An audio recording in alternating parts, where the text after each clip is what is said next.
guys, we're back for another exciting episode of the Hashtag Wednesday Match Play, and tonight kicks off season 3 of the Hashtag Wednesday Match Play presented by Eat Sleep Golf. And I am pumped because we've got a lot of good guests already dialed in for season 3. Like, this is the first episode of the season, and we're already booking into April and May. So it's going to be a busy season. Got a lot of changes, as I shared with you in the teaser last week about the show. One of the things was the wireless headphones. Yeah, they weren't working. So I'm just kicking it old school here with the wires, I mean, but I'm trying to get too savvy with the wireless headphones. But we got a big guest tonight, big brand. We have Erik Henrikson with us from Ping, and this guy is dialed in, is the easiest way to put it. We're going to talk more about everything that he's doing at Ping. He's been with Ping for a long time. He's a Ph.D., so he obviously knows what's going on. And it was funny. I was joking with Scott from Eat Sleep Golf if we had tested. And he said, "Oh no, he doesn't need to. He's fine. He's an engineer, or he's got a PhD." And I was like, "Okay, cool, yeah." And then you get on, and I couldn't hear you. So that's how it works. But it's going to be a fun laid plans. Yeah, exactly. It's going to be a fun season, and I'm excited to kick it off with Ping. Ping, as you know, is a humongous brand. They've kind of set the bar for club fitting, and this guy is doing more than just working with club fitting. Like, he's got a pretty cool title. So versus me trying to explain what you do and what your role is at Ping, welcome to the Hashtag Wednesday Match Play. Thanks, Ricky. So I'm the Director of Innovation and Testing, and I've been in that role for actually just a couple months. Basically what I do is I oversee the innovation group and then the testing group. Those are both located in kind of the engineering department. And so innovation is responsible for developing technologies that the designers then feed into our designs, as well as kind of fill in the knowledge gaps that we have with golf physics and golf science.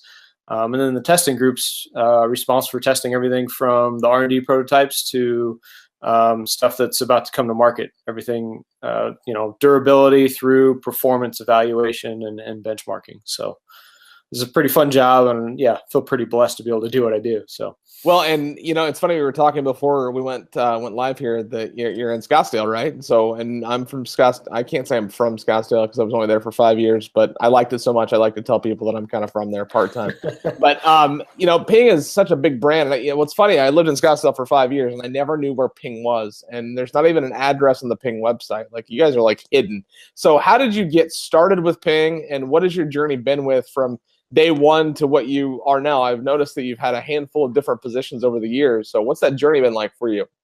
Yeah, so I started working at Ping. I was actually finishing up my Ph.D. When I started, and I never thought I'd be in the golf industry. So my background's aerospace engineering, and came time to kind of write my dissertation and finish up, and saw that there's a position over at Ping and the innovation group, which seemed to fit my skills a little bit, but I felt like I had a lot to offer, just kind of coming from a different background. So I came in as a research engineer about 8 years ago. So started in 2010, and just kind of been involved in innovation the whole time, and then have taken on kind of some other bits. Was the head of fitting science for a little bit. So really focused on kind of advancing our fitting philosophies and developing technologies to kind of aid our fitters and our accounts in the fitting environment.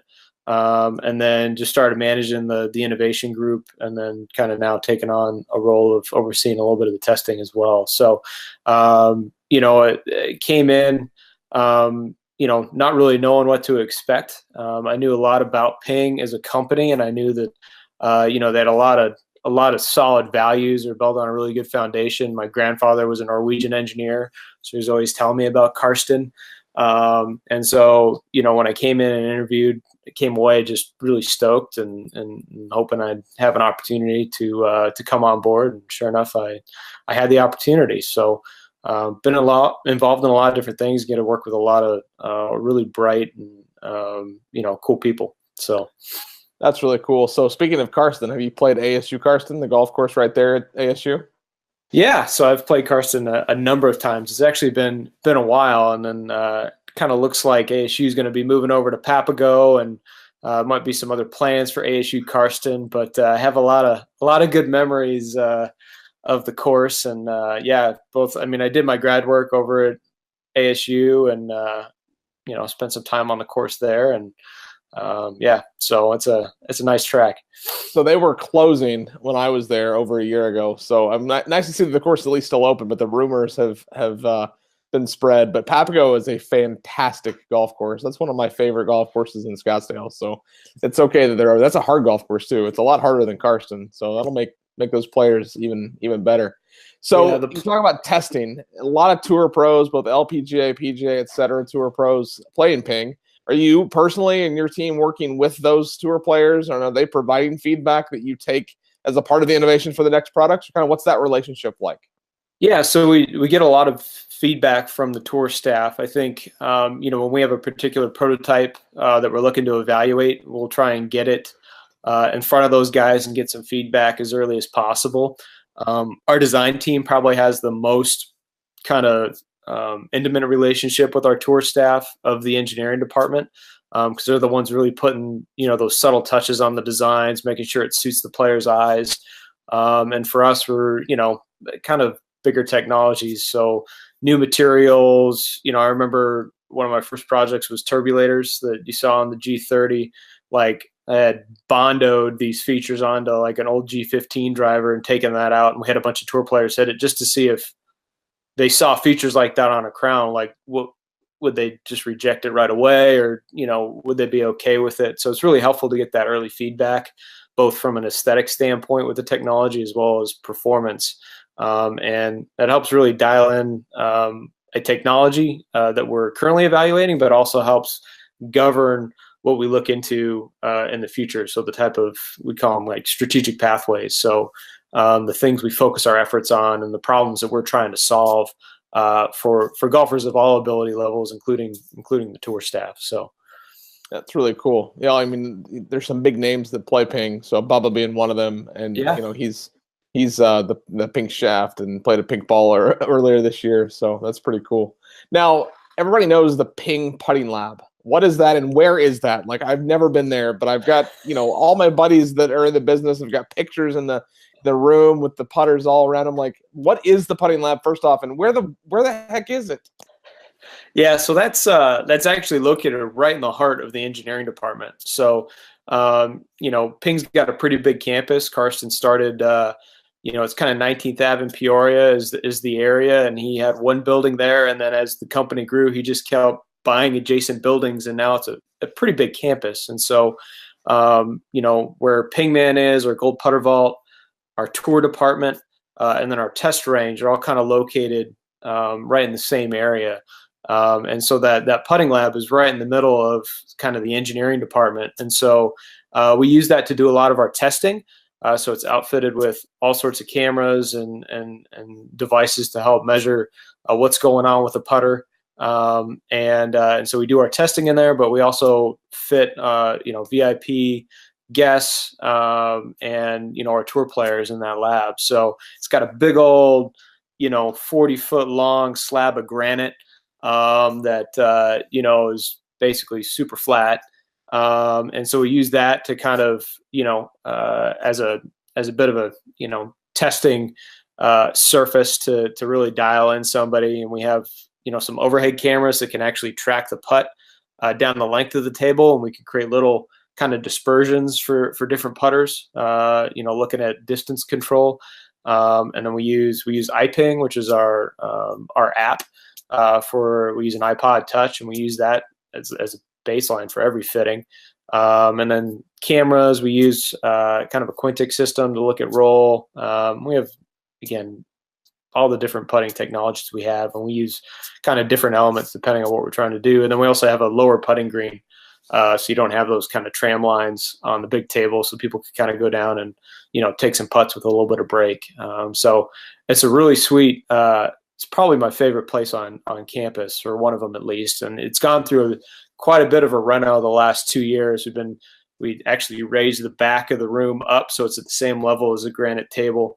And kind of redid the area. We have a board with all the major wins for men's and women's, which is pretty sweet to look at and just kind of see who's won majors with ping putters, going back to the 60s. And, there's just a lot of history that we've been able to put on the walls because, Ping's got a pretty rich history when it comes to putters, and what Karsten established back in the day. We're continuing to try and forge forward and help people enjoy the game more. So that's awesome. Well, for what it's worth, I have a Ping putter grip on my putter, and I am obsessed with that putter grip. And so is it a PP58? I see Tiger on your wall there. So are you channeling it? Okay.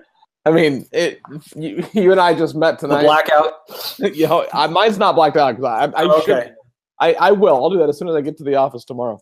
I am Tiger's biggest fan, self-proclaimed, and if you could see around me, he's everywhere. I mean, to the point that this is actually good timing. I got a decal for my car that is literally of Tiger's backswing. Nice. Like, it's disgusting. Like, biggest fan, like, you wouldn't believe. So, I mean, the putter. I do like that putter grip though. Like, I'd like being almost be able to feel the shaft. I mean, it's so thin and it just fits my hands. And I've been through probably 15 of those grips. So. It's crazy to think like just how much Karsten, the shape of that grip was even something that Karsten had kind of engineered based on, some philosophies that he had and kind of coming out of the Balnamic shaft that ended up ultimately being kind of banned by the USGA. He ended up creating a grip to try and get some of that same, his conceptual framework for how a putter was supposed to feel. He incorporated that into a grip. So this is stuff I didn't even know when I started working at Ping. You start hearing these stories and you're like, wow, that's incredible. He was thinking of that stuff back then. So yeah, that's really cool. How many people work for Ping? I mean, it's a huge company, right? But how many people are on staff?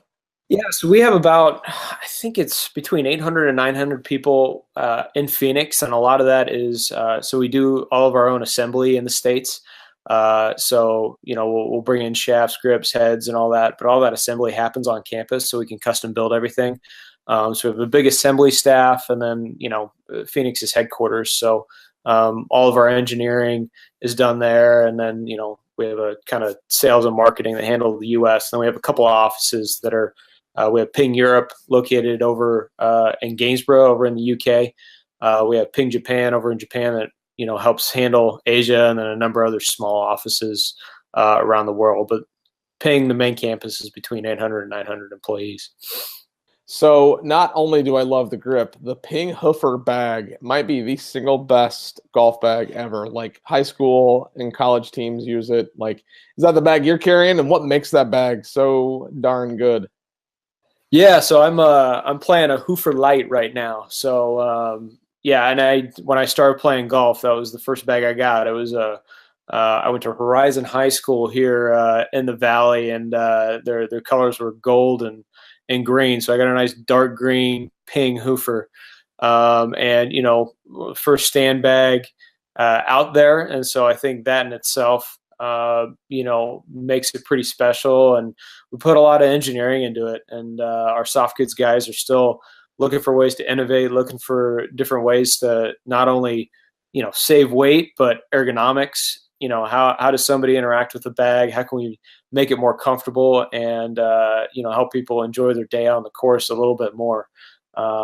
Yeah, so we work really hard at the soft goods side of things, and the Hoofer is a good example of the hard work that we put on that side of the business. That's awesome. Such a good bag. I had 3 in high school, 2 in college, and I think I still have them, like, at my house in Indiana. Like, it's so good. I can hear. I mean, they're old, and I'm never going to use them again, but I just keep them for old time's sake. So the PGA Show was just a few weeks ago here in Orlando, Florida. Did you get a go? And what are some of the things that Ping has kind of dialed in for 2018? Yeah, so I was there. I think it was maybe my 6th or 7th show. So at some point, you kind of forget what year it is, and it all kind of, merges into one. You kind of forget which year is which. But this year was exciting. So we had a couple products that we introduced. We had the G700 irons. So that's an iron where we took the G400 crossover, some of the design elements of that club, and incorporated them into a full set of irons. Really used the chassis of a G400 iron.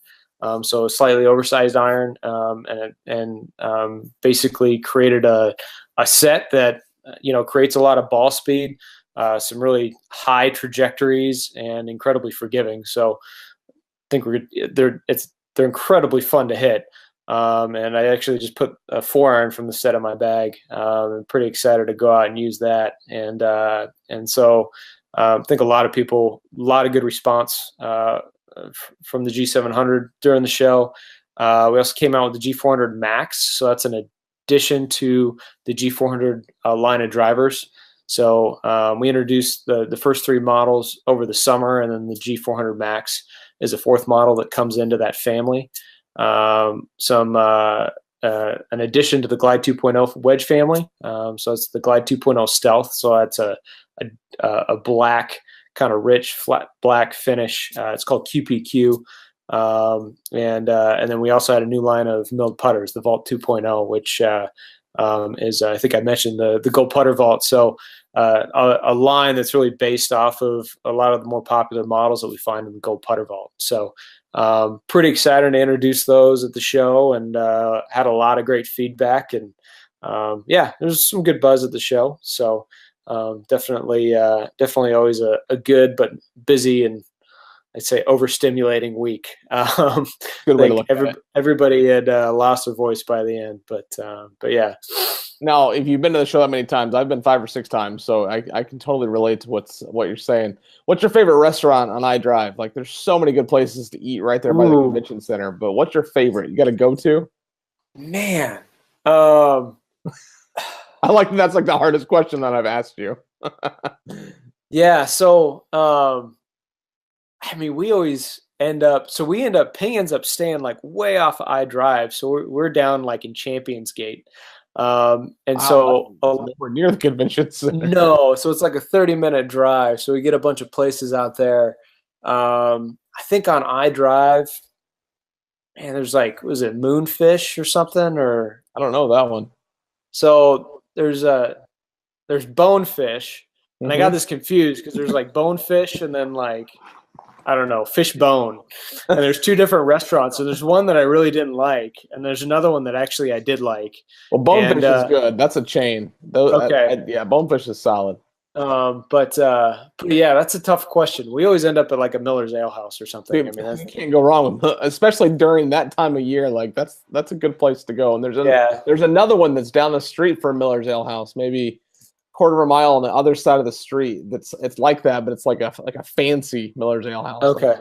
I can never remember the name of it, but it's awesome. It's just there's another like British pub place down there that I really like too. All right, it's kind of in one of those kind of areas where there's a bunch of restaurants or whatever. And I can't remember the name of it, but yeah, number of good places down on iDrive. So that's awesome. That stinks that you stay so far away though. That you gotta stay. Yeah, it's it's we stay at a really nice place, but I think it's a good spot when you have such a big group of people to kind of get off the international drive and get away from it a little bit, and makes for some long days. But yeah, no, it's a fun week.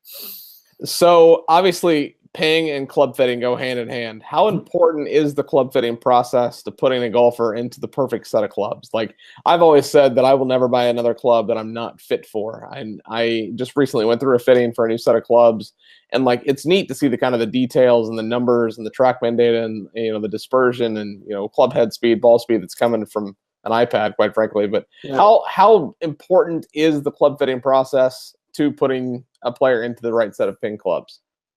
Well, I mean, obviously at Ping, we feel it's pretty important particularly if you want to extract all the performance that is there and available to you through the product, right? If you don't want to come in and not leave anything on the table, like let's get fit, because a lot of times there's a lot of gains that can be left untapped if you just go in and pull something off the shelf. I mean, we spent a lot of time, with our designs and engineering our clubs. And a lot of guys can go in and pull them off the rack and they're going to perform really well.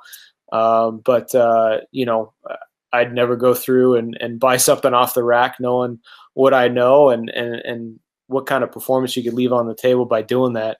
And we spent a lot of time, I wrote a couple articles for different blogs and things like that, kind of showing the type of gains you can kind of miss out on. I mean, with the driver, we see an average of, people coming in comparing what they're currently playing to a fit club. you know, 10 yards on average with a driver, and, you know, that with like a 7-iron as well. And not to mention, like, you know, tightening up variability and what we call dispersion. So just how repeatable can you execute a shot? It's, you know, a really important thing if you're really serious about the investment in your equipment and serious about your game. And again, that's why we put a lot of time into it, because we know it's an important piece of you know, somebody who's wanting to play their best and wanting to go out and really, you know, take their game to the next level. So where can someone find a Ping certified club fitter? Is there a place on the website? They just call Golf Galaxy and say, hey, can you fit me for clubs? Like, what's the preferred way to find a club fitter for these clubs? Yeah. So, you know, if you're listening, you're just kind of out wondering where to get fit for Ping clubs, the best place is to go to ping.com. And if you go under fitting, you'll be able to find a list of all of our accounts that do Ping fittings. That's the best place to get started. Find somebody that's close to you, and you know, go in and tell them what you're looking for and what you're trying to accomplish with your game. That's probably the best way to go about it. If you're in Phoenix, we've got a couple performance centers set up. One out at Kierland. I'm sure you're familiar with Kierland. Another out on the west side. So those are great places to go get fit if you're in the Valley. And you know, those are just Ping specific fitting centers, and then obviously there's a lot of multi-OEM accounts that do Ping fittings as well. So does Ping certify club fitters then? Can you become a Ping certified club fitter? Is that something that you guys do? Yeah, so we do quite a bit of training. We have a full kind of Ping academy that's online to help train our fitters, and then, you know, various times we do some account visitations, so we'll bring fitters in to visit the plant, do a bit of training, understand a bit more of the Ping story, because it's, you know, it's an incredible story, and actually see, you know, we still have a foundry here in Phoenix that does some castings for us, and yeah, just, you know, it's cool to be on campus. But we have everything from kind of online training to on campus training to help equip our fitters and become, you know, kind of certified Ping fitters. So I mentioned Bubba. Tony Finau just signed with Ping. What other tour players, both on all tours? I mean, you guys, you're in Japan and you're in Europe, obviously, but in the United States, LPGA, PGA, et cetera. What are some other big names that you guys are working with right now? Yeah, so on the LPGA, I mean, Erik Henrikson, you know, has been playing incredibly well on the LPGA. You know, incredible person. So really excited. Obviously, Tony, you know, that was big for us. You know, kind of made that announcement last week before the Phoenix Open. You know, incredible guy, really good fit for the brand. We got a lot of good guys over on the European tour. So Terrell Hatton, you know, right now he's, I think, our highest ranked in the world rankings. Number of wins over on the European tour, and been in contention a number of times, you know, through events here on the PGA side. And then our Japan staff is doing really well too. So we got a lot to be excited about. We got a lot of young guys, Austin Cook, and you know, who else we got? Drawing a blank. Brain fart. Too late. It's past my bedtime, man. Hang on, wait a minute. You're 3 hours behind me. It's past my bedtime. I'm only 2 hours. It's like 8:30 over here. Oh, okay. So all right. Then, that makes all right. I'll allow that. What's funny though is I need to figure out a way to change that vernacular, because this show used to be live in the evenings on Wednesdays, but now they're being released at 10 o'clock in the morning on Wednesdays. So it's like, yes, they're pre-recorded, but they're still live, and you can tell that in the way that we've had a couple of those gaffes and the brain farts. So I don't quite have the Seamus Power. Seamus Power. That's the name I was looking for. There you go. It was there buried, but yeah. So Steven Yeager, he's another guy. He came up through web.com, but yeah, there's a lot of people we're pretty excited about on our tour staff, and you know, see what the year ends up kind of shaping up to be for them. So Scott Stevens from Eat Sleep Golf always sends in a bunch of good questions, and I've been going through some of them tonight, not giving him credit. I'm trying to get away from him basically writing all of the questions. So Scott, keep up the good work, but you got a good one here, and I'm going to have to read this one because it's about a paragraph long. But Scott said that he heard you speak about testing and development specifically around the acoustics created from the driver. Can you talk about that process and what kind of sounds you were trying to create and how you make that happen? And I love that question because I've hit drivers before where I hit it one time and I'm like, nope, don't like the sound. Talk about that. Yeah, no, sound is really important, particularly when it comes to the player's experience and what they perceive. And so we knew that was an area where we had some just knowledge gaps. And so we spent a lot of time over the past couple of years really improving our ability to model sound. And so for a while, we could do something called a modal analysis, which kind of shows you how something vibrates when excited. And that could give you an idea of a little bit of what the sound might be. But we took it a step further and got to a point where we could put a virtual prototype, so like a CAD model, and run a simulation where a designer could put on headphones and actually hear what that prototype would sound like. And so we could then use that to start dialing in the sound. We can understand what parts of the club were leading to maybe something that was a little pitchy, or something that was a little loud, and start to strategically place some internal geometry to really tune the sound to get something that was sounded powerful and pleasing. And so with the G400 line, we spent a lot of time dialing that in. I think the first three models, so the standard, the LS Tech, and the SF Tech, those have a very distinct sound, and the G Max has a sound of its own as well. But it was a big kind of initiative in the innovation group for the last couple of years, really trying to improve our sound. And I think there's still a lot that we have to learn in that realm of acoustics, not just with metalwoods, but through all clubs. And so we're continuing to kind of advance our understanding of sound and acoustics, and trying to further our ability to kind of develop techniques and build that solid knowledge base to innovate and find new ways to create sounds that people enjoy. That's awesome. Well, I didn't tell you before we went live this was going to fly by, and we only got time for a couple more questions, but we got to make sure we jump to the back nine. So in season 3, the back nine is going to keep going. That might be my favorite segment of this show. The more we do them, I'm going to try to get more creative with the questions in the back nine. But the back nine's like where my round usually falls apart. So we'll see how this goes. I'll say that. I'm the opposite. I'll play bad on the front and then play great on the back nine. There we go. All right. So what does the process look like for developing and testing new equipment? Like, are you building the clubs and testing them, or can you do a lot of that with computer simulation? It's a little bit of both. So we always start out using the tools that we have to simulate and to understand how something's going to perform to the best of our ability virtually before we spend time prototyping. And then once we prototype, and it can be something full new casting, or it can be a modification of an existing design depending on the technology that we're trying to incorporate. And then we would do a mix of robot testing.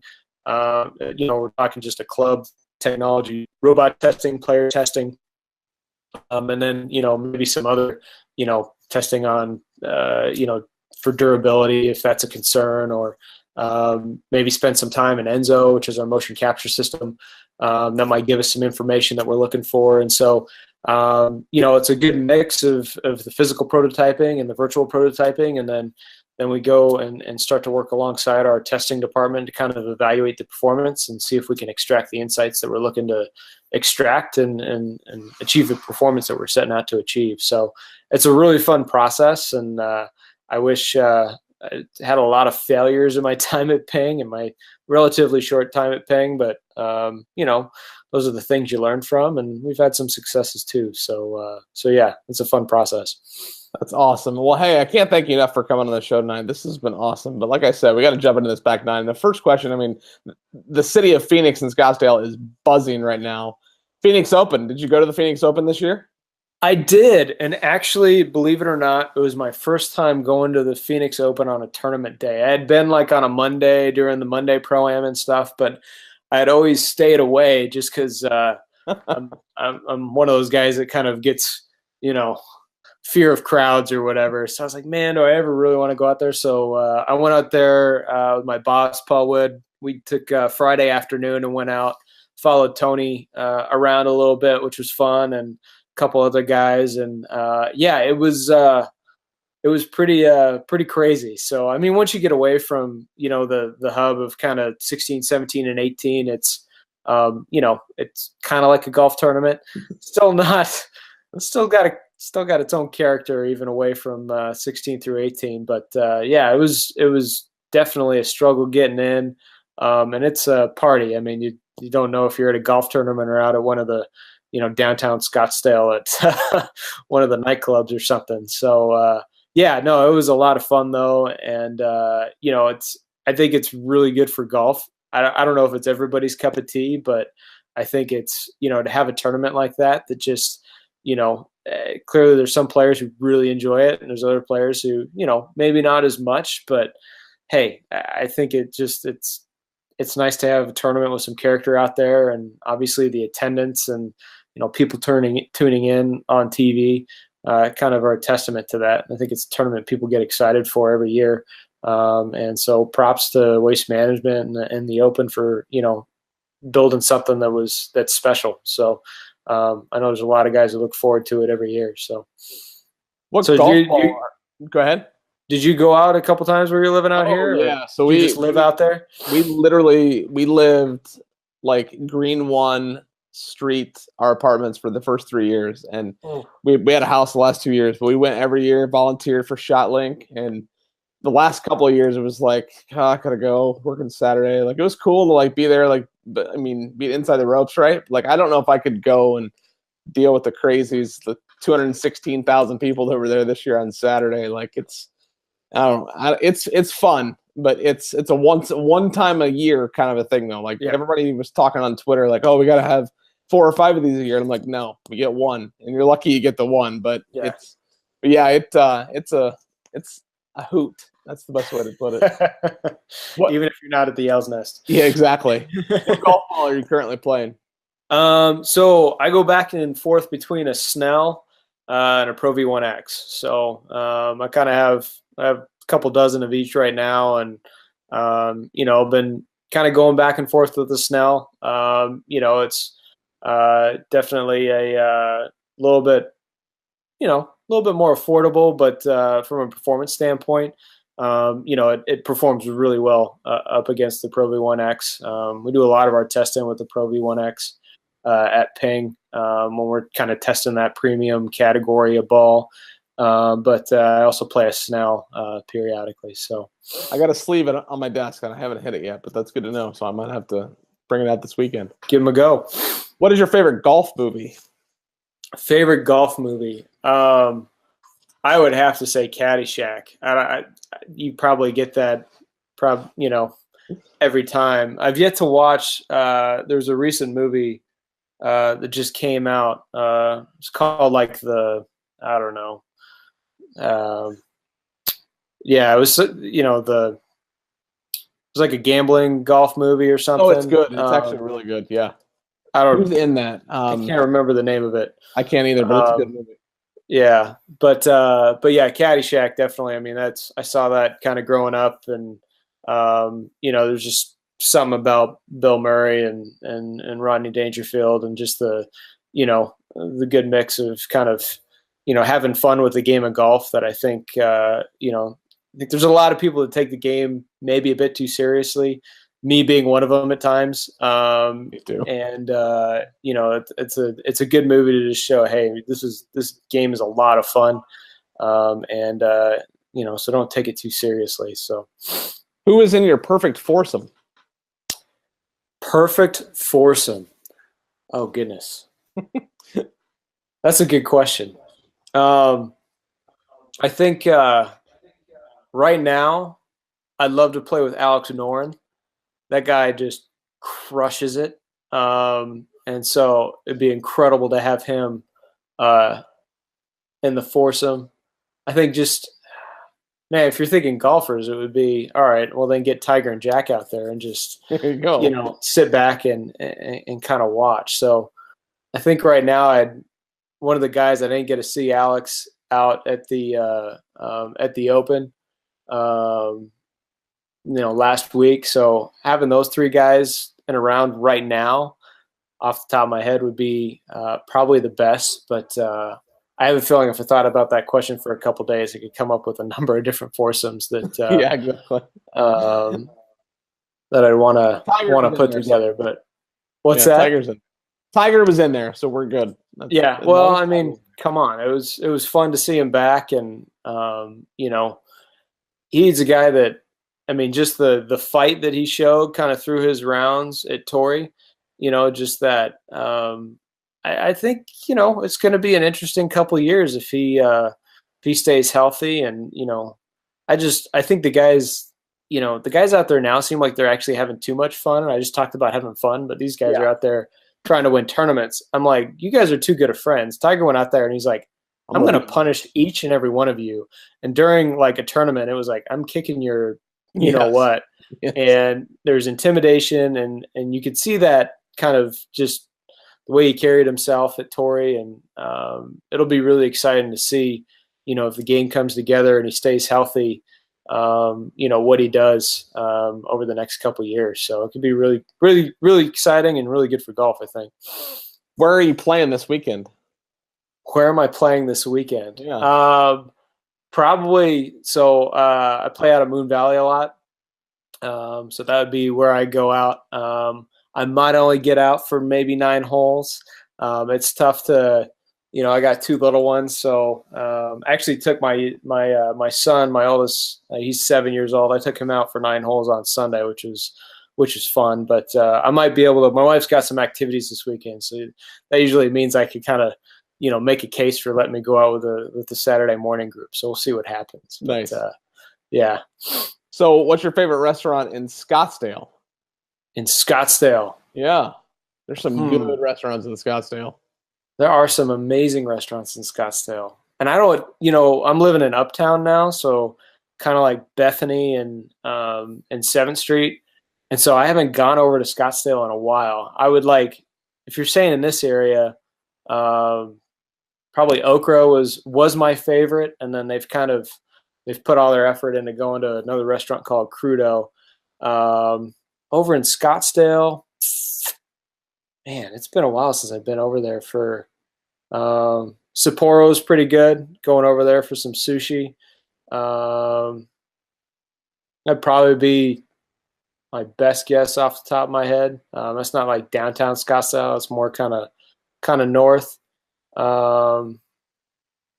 Yeah, that's what I got right now, Ricky. If you like sushi, go to Sushi Catcher. It's not too far from where you're at. It's okay. Still in Scottsdale, but it's the size of this room, and it is tiny and just like in a strip mall, and it is awesome. I miss that place a lot. So check it out. Let's have a drink. I mean, it's almost bedtime for me, so I'm not having one. But what do you prefer? Beer, whiskey, wine? What's your drink of choice? I'm probably probably choose between like an old fashioned, a good like, you know, Merlot or Cab, and then I probably rate those. And then if I'm hanging out with friends, it's usually a beer. So usually an IPA, something along those lines. So good call. you know, I mix it up, but yeah, I think, you know, if I'm drinking alone, it's usually an old fashioned or a glass of wine. If I'm out with friends, it's usually a beer. So the most important question of your hashtag Wednesday match play is: do you think Tiger breaks Jack's record? Why or why not? Oh, I know that's going to be a good question. I ask that every single episode this season. That's going to be a good question. It's going to be a very good question. I tell you what, if he wins the Masters this year, and he very well may, if he goes in and stays healthy, like if he wins the Masters this year, I'd say yeah. If not, you know, I don't know. I think it's so early. Just if you asked me that like 6 months ago, I probably would have been way more negative about it than now. I think, you know, just knowing how well the surgery went, you know, on his back, and, you know, fusing those, you know, whatever vertebrae together, and you know, and seeing him play and seeing that confidence, it's kind of like, no, starting to become a believer. And, you know, if he pulls off a couple wins, particularly if he wins the Masters, which I think if there's any major he goes in and, you know, has the best chance at, it would be there at Augusta. I'd say he's got a pretty good chance. I mean, I think, you know, got to make sure the personal life stays, you know, level and, you know, just stay focused and, you know, stay healthy. And, you know, I think he's got a good chance. So Good answer. Good answer. Yeah. And your final question of your hashtag Wednesday match play is, what's next? I mean, you've been with Ping for a while. You're new into this new position. So what's the immediate future look like for you and what you're doing at Ping? Man, just keep doing good things and having fun. I think we got a lot of neat projects that we're working on now. A lot of neat technologies that we're trying to get ready to integrate into some products. And so, you know, I try to not get too far away from doing some of the research. And so, 'cause it's really the stuff I really enjoy is kind of getting down and doing some of the modeling, doing some of the you know, the basic physics research. And so, you know, continue to do that and, you know, help people enjoy the game more. So yeah, it's, again, it's a blessing to be able to work for Ping and it being such a just solid company. They really, look after you as employees and, look after the customer as well, you know, just putting stuff out there that, you know, people really need, and doing it the right way. So, yeah, feel pretty blessed to be part of the company and part of the Ping family. So that's awesome, man. Well, thank you so much for coming on the show tonight. This episode is going to be on YouTube. It's going to be on iTunes and Google Play in podcast form. It'll be shared to your favorite social network. If you don't subscribe to the podcast or to the YouTube channel, make sure you click the subscribe button down below. This is the first episode of what is going to be an awesome season of the hashtag Wednesday Match Play presented by Eat Sleep Golf.